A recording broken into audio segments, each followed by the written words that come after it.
ಮುಂಗಾರು ಮಳೆ ಪ್ರಾರಂಭವಾಗುತ್ತಿದ್ದಂತೆ ಯುಗಾದಿ ಆಗಮಿಸುತ್ತದೆ. ಯುಗಾದಿ ಹಬ್ಬದ ದಿನ ಹಳ್ಳಿಗಳಲ್ಲಿನ ರೈತರು ತಮ್ಮ ಹೊಲದಲ್ಲಿ ನೇಗಿಲನ್ನು ಹೊಡೆದು ಪೂಜೆ ಪುನಸ್ಕಾರಗಳನ್ನು ಮಾಡುವ ಮುನ್ನ ದೇವಾಲಯದಲ್ಲಿ ಪೂಜೆ ಸಲ್ಲಿಸಿ ಹೊನ್ನಾರ ಕಟ್ಟುವುದು ಗ್ರಾಮೀಣ ಭಾಗದ ಸಂಪ್ರದಾಯ.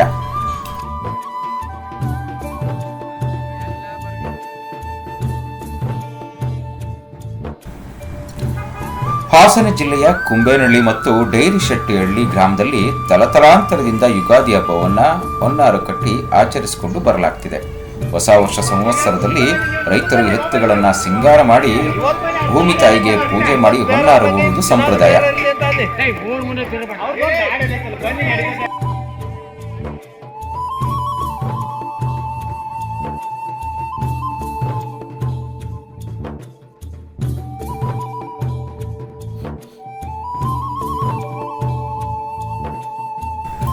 ಹೊನ್ನಾರು ಎಂಬುದು ತೇತ್ರಾಯುಗದಲ್ಲಿ ಜನಕ ಮಹಾರಾಜ ಪ್ರಾರಂಭಿಸಿದ ಎನ್ನಲಾಗಿದೆ.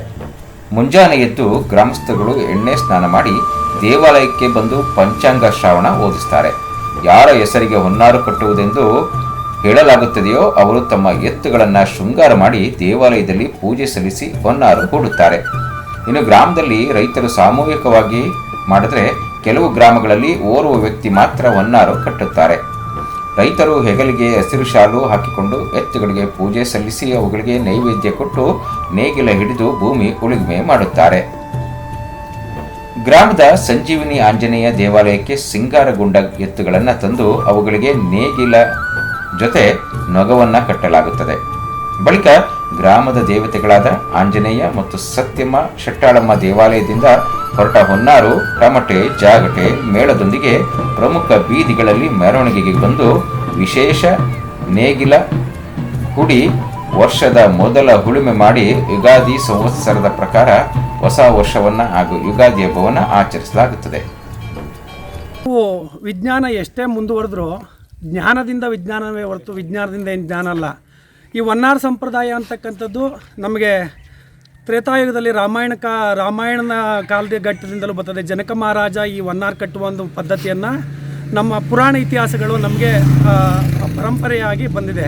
ಹಾಗೆ ಇವತ್ತು ವಿಶೇಷವಾಗಿ ನಮ್ಮ ಕುಂಬೇನಹಳ್ಳಿ ಗ್ರಾಮದಲ್ಲಿ ಪ್ರತಿ ವರ್ಷದಂತೆ ಏನು ಬೆಳಗ್ಗೆ ಎದ್ದು ಎಲ್ಲ ಊರಿನ ಯುವಕರಾಗಲಿ ಹಿರಿಯವರಾಗಲಿ ಎಣ್ಣೆ ಸ್ನಾನಗಳನ್ನು ಮಾಡಿ ತದನಂತರ ನಮ್ಮ ಸಂಜೀವಿನಿ ಆಂಜನೇಯನಿಗೆ ಪೂಜಾ ಕೈಕರ್ಯಗಳನ್ನು ಸಲ್ಲಿಸಿ ನಂತರ ಹಿರಿಯರಿಗೆ ಒಂದು ಎಡೆಯನ್ನೆಲ್ಲ ಇಕ್ಕಿದ ಮೇಲೆ ಸಂಜೆ 4 ಗಂಟೆಗೆ ಸರಿಯಾಗಿ ಇಂಥ ಪಂಚಾಂಗದಲ್ಲಿ ಗ್ರಾಮದಲ್ಲಿ ಇಂಥ ವ್ಯಕ್ತಿಯ ಹೆಸರಿಗೆ ಹೊನ್ನಾರು ಕಟ್ಟುವ ಒಂದು ಬಂದಿರುತ್ತೆ, ಅದನ್ನು ಅಂಥ ಹೆಸರಿಗೆ ಬಂದಿರುತ್ತೆ.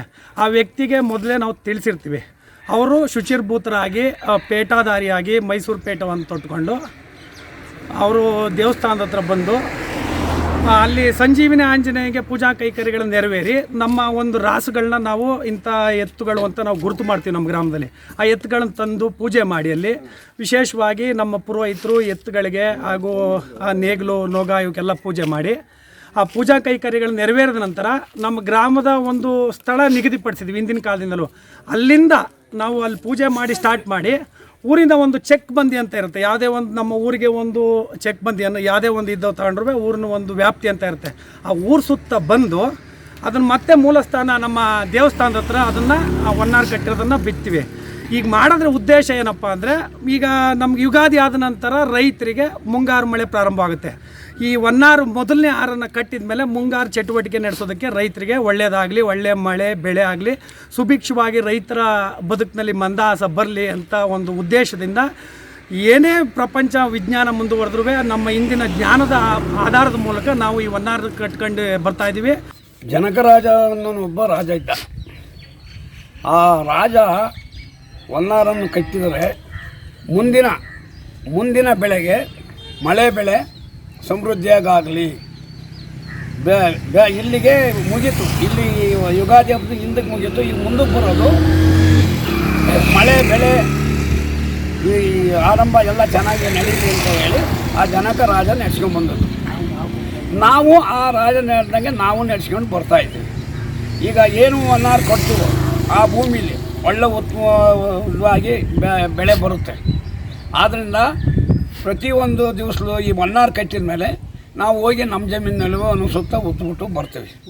ಇತ್ತೀಚಿನ ದಿನಗಳಲ್ಲಿ ಯಾಂತ್ರೀಕೃತ ಬೇಸಾಯ ಆರಂಭವಾಗಿನಿಂದ ಗ್ರಾಮಗಳಲ್ಲಿ ಹೊನ್ನಾರು ಸಂಪ್ರದಾಯ ಕಳೆಗುಂದಿದೆ. ಕೆಲವು ಗ್ರಾಮಗಳಲ್ಲಿ ಹಳ್ಳಿಕಾರ್, ನಾಟಿ ಹಸುಗಳು ಸೇರಿದಂತೆ ಎತ್ತುಗಳು ಕಣ್ಮರೆಯಾಗಿ ಟ್ರ್ಯಾಕ್ಟರ್ಸ್ಗಳು ಬರ್ತಾ ಇವೆ. ಇನ್ನು ಕೆಲವು ಹಳ್ಳಿಗಳಲ್ಲಿ ಸೀಮೆ ಹಸುಗಳು ಲಗ್ಗೆ ಇಟ್ಟು ಗ್ರಾಮೀಣ ಭಾಗದಲ್ಲಿ ಹಸು ಎತ್ತುಗಳು ಇಲ್ಲದಂತಾಗುತ್ತಿದೆ. ಈ ಹಿಂದೆ ತುಂಬ ರಾಸುಗಳಿದ್ದವು, ಒಂದು 50-100 ಜೊತೆ ಹಿಂದೆ ಹೋಗವು. ಈಗ ಏನಪ್ಪ ಅಂದರೆ ಕೆಲವು ವಾಣಿಜ್ಯ ಉದ್ಯಮದವಾಗಿ ಈಗ ಇಲಾತಿ ಹಸುಗಳು ಬಂದಿರೋದ್ರಿಂದ ನಮ್ಮ ನಾಟಿ ಎತ್ತುಗಳು ಕಮ್ಮಿ ಆಗಿದೆ. ಅದರಿಂದ ಇರೋದ್ರಲ್ಲೇ ಯಾವ್ಯಾವ ಐತೆ ನೋಡ್ಬಿಟ್ಟು ಗುರ್ತು ಮಾಡಿ ಈ ಹೊನ್ನಾರು ಕಟ್ಟುವಂಥ ಕಾರ್ಯಕ್ರಮವನ್ನು ಮಾಡ್ತಾಯಿದ್ದೀವಿ. ಇವತ್ತಿನಿಂದ ಕೃಷಿ ಚಟುವಟಿಕೆಗಳಿಂದ ಮಳೆ ಬೀಳ್ತು ಅಂದರೆ ಗಣಪತಿಗೆ ಪೂಜೆ ಮಾಡಿ ಏನೇನು ರೈತರು ಯಾವ್ಯಾವ ಕಾರ್ಯಕ್ರಮಗಳು ಮಾಡಬೇಕು, ಉತ್ತದು ಬಿತ್ತದು ಅವೆಲ್ಲ ಮಾಡ್ಕೊಂಬರ್ತಾರೆ. ಇದು ಮೊದಲನೇ ಅದರ ಮುಂದುವರೆದ ಪೂರ್ವಭಾವಿಯಾಗಿ ಇದು ಹೊನ್ನಾರು ಕಟ್ತಾ ಇದ್ದೀವಿ.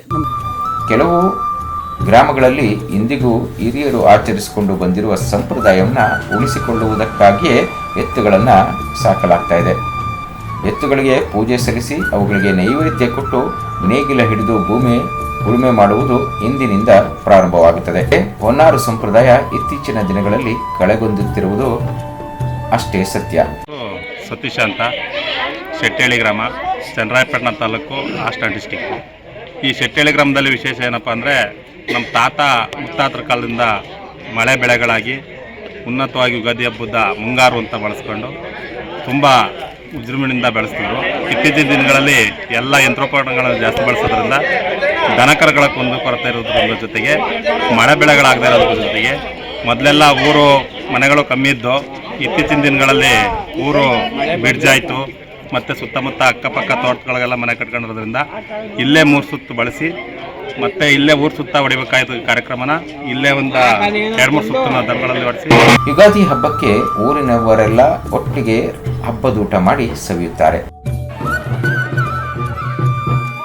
ಬರುವಂಥ ನಾವು ಕೃಷಿ ಚಟುವಟಿಕೆ ಆರಂಭಿಸೋದಕ್ಕೆ ಮುಂಚೆ ಈ ಹೊನ್ನಾರನ್ನು ಈ ದೇವಸ್ಥಾನದ ಪೂಜೆ ಮಾಡಿ ನಮ್ಮ ಗ್ರಾಮದ ಸುತ್ತಲೂ ಎಲ್ಲ ನಮ್ಮ ಪೂಜೆ ಮಾಡಿ ಒಂದು ಸುತ್ತಲೂ ಬಂದರೆ ನಮಗೆ ಹಿರಿಯರ ಹಿಂದೂಗಳಿಂದ ಏನಂದರೆ ಈ ಥರ ಮಾಡಿದರೆ ಒಂದು ಮಳೆ ಬೆಳೆ ಎಲ್ಲ ಚೆನ್ನಾಗಿ ಆಗುತ್ತೆ ಅನ್ನೋ ಒಂದು ನಂಬಿಕೆ ಆದ್ರಿಂದ ಈಗ ಈ ಪೂಜೆ ಮುಗಿಸ್ಕೊಂಡು ಬಂದು ಈ ಹೊನ್ನಾರನ್ನು ಕಟ್ಟಿ ಈ ಹೊನ್ನಾರನ್ನು ಹಿಂದಿನ ಕಾಲದಲ್ಲಿ ನಡ್ಕೊಂಡು ಬಂದಿದೆ. ಈಗ ನಾವು ಪೂರ್ಣ ಮಾಡಿ ಈಗ ಬಂದಿದ್ದೀವಿ. ಈ ಥರ ಯುಗಾದಿಯೊಂದು ಹೊನ್ನಾರು ಕಟ್ಟಿದರೆ ಮಳೆ ಸಮೃದ್ಧಿಯಾಗಿ ಬಂದು ಭೂಮಿಯಲ್ಲಿ ಉತ್ತಮ ಬೆಳೆ ಬರುತ್ತದೆ ಎಂಬ ನಂಬಿಕೆ ಪೂರ್ವಜರ ಕಾಲದಿಂದಲೂ ನಡೆದುಕೊಂಡು ಬಂದ ಪದ್ಧತಿ. ಊರು ಸುತ್ತ ಮಾಡ್ತಿದ್ದು. ಈಗ ಹೊಲಮಾಳೆಲ್ಲ ಮನೆ ಅದು ಅಲ್ಲೆಲ್ಲ ಸುತ್ತಕ್ಕಾಗಲ್ಲ, ಕಾವಲೆ ಬೋದ ಅದು ಇದು ಆಗಿಬಿಟ್ಟು ಈಗ ಇಲ್ಲೇ ದೇವಸ್ಥಾನ ಇಲ್ಲೇ ಒಂದು 3 ರೌಂಡ್ ಹೊಡೆದು ಬಿಡ್ತಾ ಇದೆ. Bureau report, Kannada 9.